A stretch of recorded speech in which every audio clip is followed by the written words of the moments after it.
moved across the country for a girl who vanished without a word. Most people would call that stalking. This anime calls it romance, and it's one of the most frustrating, compelling train wrecks I have ever seen. Our story kicks off with Haruto Kirishima, a perfectly normal high school kid in rural Hiroshima. His life is upended when Yuzuki Eba suddenly moves away to Tokyo, leaving him with nothing but a vague, broken promise. So what does our boy do? He drops everything, his school, his friends, his entire life, and follows her. This isn't a spoiler, it's the entire premise, and it's the first of many baffling decisions that define this series. The show immediately asks you to root for a protagonist whose choices are, frankly, insane. The biggest problem with A Town Where You Live is that it's not an anime, it's a highlight reel. The series adapts over 130 chapters of a dense relationship manga into just 12 episodes.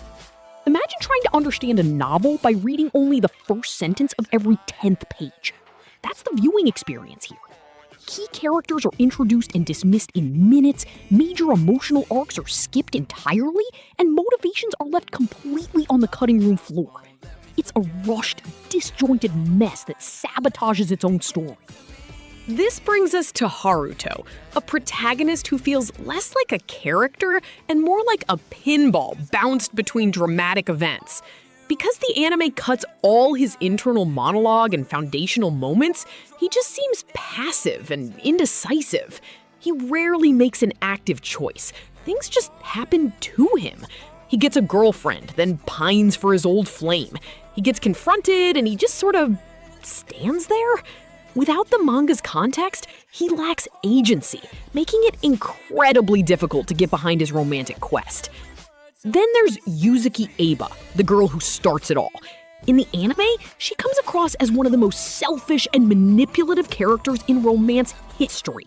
She disappears, reappears, plays with Haruto's heart, and her reasons are either hidden or make no sense. The tragedy is that in the source material, her actions are framed by a complex and sympathetic backstory that the anime completely omits. The show turns a troubled, complicated girl into a one-dimensional villain, which is a massive disservice to the original story. Perhaps the greatest crime of this adaptation is its treatment of the supporting cast, especially the other love interests. Characters like Nanami and, most painfully, Asuka Mishima are reduced to temporary roadblocks. Asuka, in particular, is built up as a genuinely loving, stable, and perfect partner for Haruto. The show actually makes you root for them as a couple. Then it discards her with a brutality and swiftness that left me genuinely angry. She deserved so much better than to be a simple plot device to fuel the main couple's drama. This show is pure, uncut melodrama. It lives and breathes on love triangles, misunderstandings, and near constant emotional cheating. The peak of this is the arc with Kazama, Yuzuki's intense motorcycle-riding boyfriend in Tokyo. The tension is dialed up to 11, forcing Haruto to confront the reality that the girl he chased is with someone else. This section is designed to make you uncomfortable, to make you question everyone's loyalty. Honestly, it's the part of the show that feels the most emotionally charged, even if it's born from pure toxicity. For all my complaints about the story, I have to give credit where it's due. The show looks pretty good. Studio Gonzo delivered a solid production for 2013. The character designs are clean and expressive, and the backgrounds, whether it's the idyllic countryside of Hiroshima or the dense urban landscape of Tokyo, are detailed and atmospheric. The animation isn't groundbreaking, but it's consistent and does a great job of setting the mood. It's a pleasant-looking show, which almost makes the frustrating plot even harder to swallow. The one element that is almost universally praised is the soundtrack, and for good reason. The opening theme, Sentimental Love, is an absolute classic of the era, perfectly capturing the bittersweet, nostalgic feeling the show is aiming for. The score itself is often more emotionally effective than the dialogue. swelling and receding to create a sense of longing and heartache. It's a beautiful soundtrack that promises a deeply emotional story. A promise that the rushed narrative unfortunately fails to keep. I still listen to the opening on repeat. So why would anyone watch this? Because sometimes a beautiful disaster is more memorable than a quiet success. The show's raw, unfiltered messiness is its main draw. It's the emotional equivalent of watching a car crash in slow motion.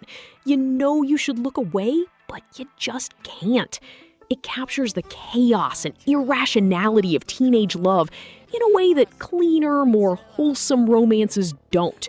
It's frustrating, it's toxic, and it's oddly compelling because of it. It's a drama that makes you feel something, even if that feeling is rage. So, what's the final verdict? I cannot recommend this to fans of the manga. You will only find pain here. For newcomers, it's a qualified maybe. If you want a masterclass in how not to adapt a story, or if you have a morbid curiosity for high-stakes, messy romance, then give it a shot. Just go in with your expectations set to 0. It's a flawed, rushed, and infuriating show, but it's also an experience you won't forget.